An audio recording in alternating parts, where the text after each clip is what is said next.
It is Tuesday, June 1st. It's June, holy cow. And it's a beautiful day on my deck. Sunny and warm in the sun. And I will be sitting outside. Good morning. It's Barbara. It's a bright sunny day. I'm trying to figure out how not to squint the whole time. I don't really need my glasses, I guess. Cheers.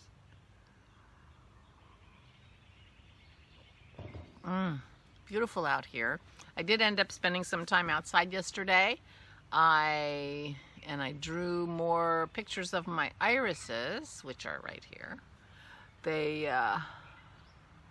I drew them from life, which is a thing that I hadn't really done before.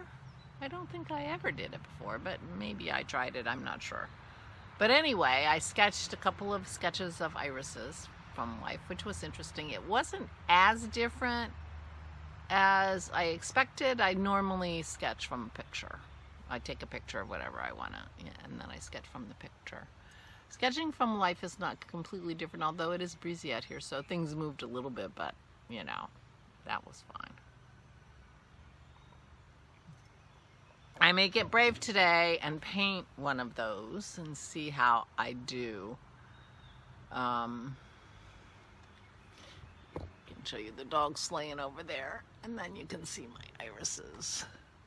I think I'll do these purpley ones first before I try my other ones. My other ones are going to be trickier to paint.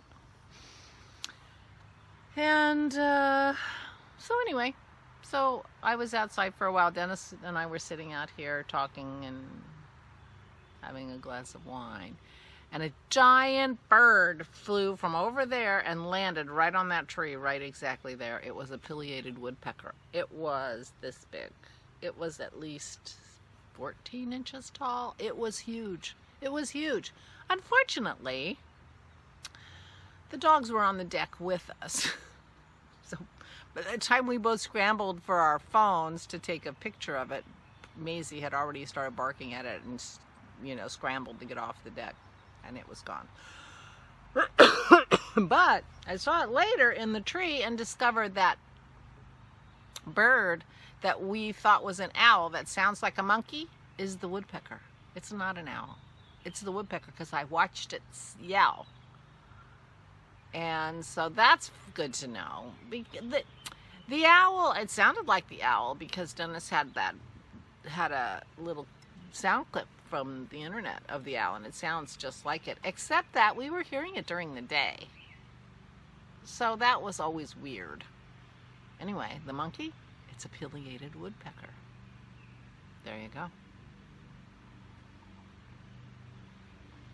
The other thing I didn't get any video of yesterday was Maisie looking so cute and adorable with the orange string hanging out of her mouth. And she looks at me, she comes from around my chair, she looks at me, and she starts, quick, quick, quick, quick, I'm going outside with my prize. I'm like, oh no. Dennis said, get something to trade her. So I did. And then he said, where's your phone? I'm like, ah. I didn't get my phone. But I did get the little tiny ball of navel orange wool out of her mouth. I traded her.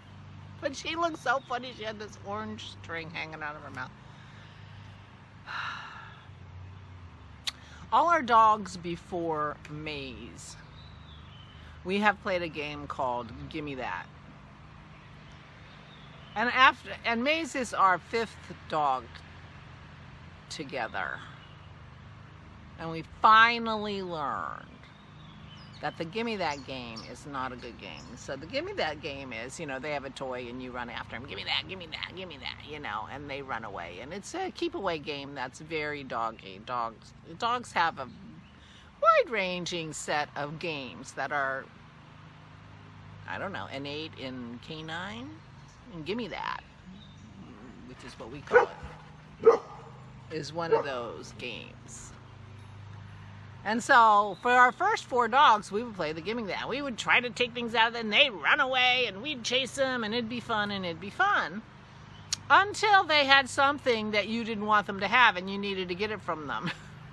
And then the Gimme That game would ensue, and it was a lot harder to get things, you know, it's much harder to get things away from Pearl, who learned the Gimme That game when she was younger, than it is with Maze. Because we do not play Gimme That anymore. We don't play it with Pearl, and we've never played it with Maze. And so while Maze, you know, has the innate, I've got the good thing, and I'm going to take it outside because I've got the cool thing, she doesn't, she will grab it sometimes and, you know, move a little further away if you're coming towards her. But she's perfectly amenable to the let me trade you because I've got something cool too game. So it's much easier to get things from Maze than it is from Pearl or any of our previous dogs because of the not very foresightful playing of the Gimme That game. So anyway, I was able to get my little ball of orange, navel orange, out of her mouth, intact, only a little dirty, a little wet. Trying to decide if, oops, I'm going to sneeze again. Well, Pearl already went in the house. I'm trying to decide if that means I have to wash it because it's got, you know, Maisie slobber on it. Maybe I just remember this has Maisie slobber on it and leave it at that.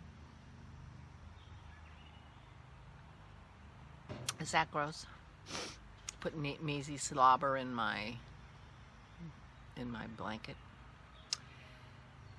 Anyway, so no video of that incident either.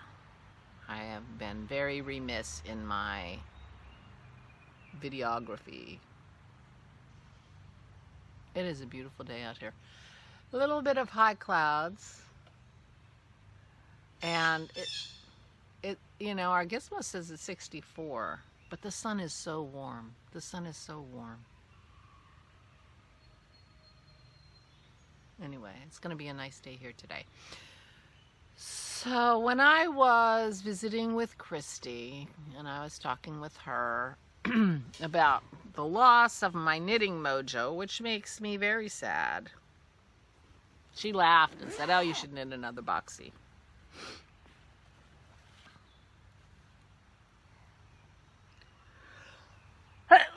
Oh, excuse me. So I am. I'm like, I absolutely couldn't need a boxy any less. Probably. Sneezes, you won't see Pearl anymore. It's very likely that I don't need a boxy any less. I have my little bubble tea that I got from Venta. But I don't need a boxy. But I apparently need to knit a boxy. And I'm knitting it out of this yarn, which I am alternating skeins because obviously it was knit by a pure amateur. I mean, dyed by a pure amateur. So I am alternating skeins. I think this is probably a gift. And the nice thing about boxies are they're very forgiving size-wise, so I can decide who this is for. Oh, I know who it's for. But, oh, I dyed this yarn. That crack about the dyer was towards me. I dyed this yarn last fall, the end of summer last fall, when Christy said, oh yeah, I would love a boxy. But she wanted speckles. So I tried to make a yarn that was the cream base with these colored speckles. I did not succeed. I like the yarn, but it was not what I imagined. So I did other yarn for her, which also didn't come out as I imagined, but it was speckled. This isn't even really speckled, but I really like this yarn. I ended up knitting Rich a pair of fingerless mitts with this. I think he tried to wear them one time and they made his hands itchy. He's got very sensitive skin. And I'm not sure why, because I didn't wash them, but I did wash the yarn in Eucalyptus. So I told her to try rinsing it because I don't rinse eucalypt out. It's a no rinse. And I'm not sure whether they did that or not, or whether he's able to wear his mitts. He's a writer, and his corner of the house in the wintertime is the chilly corner. And so that's, you know, I mean, he lives in Mississippi, so he doesn't have a lot of use for fingerless mitts, but he lives in the chilly corner of, he works in the chilly corner of the house, so when he's doing his writing. Anyway, I started a boxy yesterday, and I just sat last night and knit, and I watched The Closer. I have the first 5 seasons of The Closer, so I just sat and watched them. I've watched them all. I can't even tell you how many times. And I knit on my boxy. I cast on. So I printed the pattern again, and I just looked at the pattern, decided to cast on, and you know, it says cast on 195 stitches. I'm like, okay, cast on 109, which sounds like a lot of stitches. Cast on 195 stitches, and it wasn't fitting on the needle I was expecting it to fit on. But I just went down a size of cord, and it was working fine. And I was doing. I was going to show you, but I'm not wearing I wore my boxy yesterday. This is The Garden Gate by Jennifer Steingast that my lovely Megan made me for Christmas. But I was wearing my boxy last night when I started my boxy, and it looked like the ribbing at the bottom is only a few rows, but I wasn't sure how many. So I went to look at the pattern, and I realized I forgot that he wrote the boxy pattern both for making it in pieces and knitting it in the round. Now she knits on straight needles, and she makes her things in pieces whenever she can. But I'm not. I'm doing it in the round, of course. And so I had cast on only half as many stitches as I needed. So I had cast on 195 stitches. And knit 4 or 5 rows. And had to take it out. And start over, which I did. But I'm enjoying knitting with this yarn. I do like the yarn. It's just nothing, absolutely nothing like I was picturing when I made it and what I was going for. But I suspect that happens a lot to dyers, and then they're like, oh, but that's nice. I think it probably takes a while to get used to it. But anyway, I have a lot of this yarn. I have more yarn than I need, I think. I'm pretty sure my last boxy was only 3 skeins. That could be wrong. I might not have too much, but I have 4 skeins of this yarn, so it should be fine. And apparently, although I have absolutely zero need to own a boxy, I need to knit one again. So I am. And I could use another boxy perfectly well, and you know, I could modify it. I could make it a long sleeve.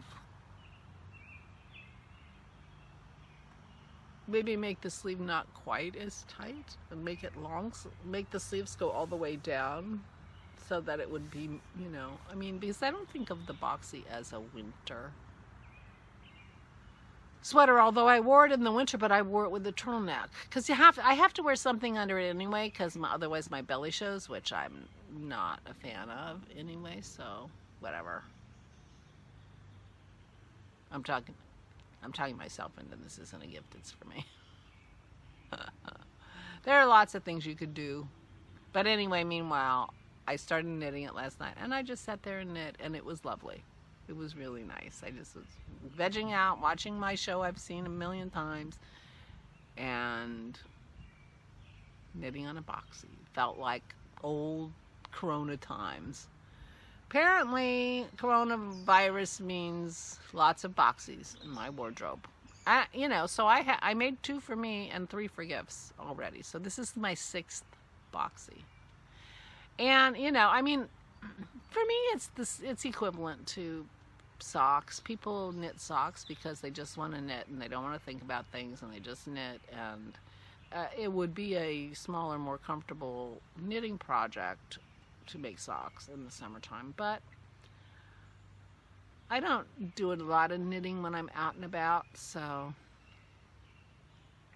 you know, a box is not that convenient, like, to take places, you know, but whatever. I was just happy to be sitting there knitting and enjoying my knitting. I'm enjoying the yarn. I like how it's knitting up. I'll be very interested to see how it goes, but I am alternating skeins because the skeins are quite different. And I want it to be lovely when I'm done. And I don't mind alternating skeins.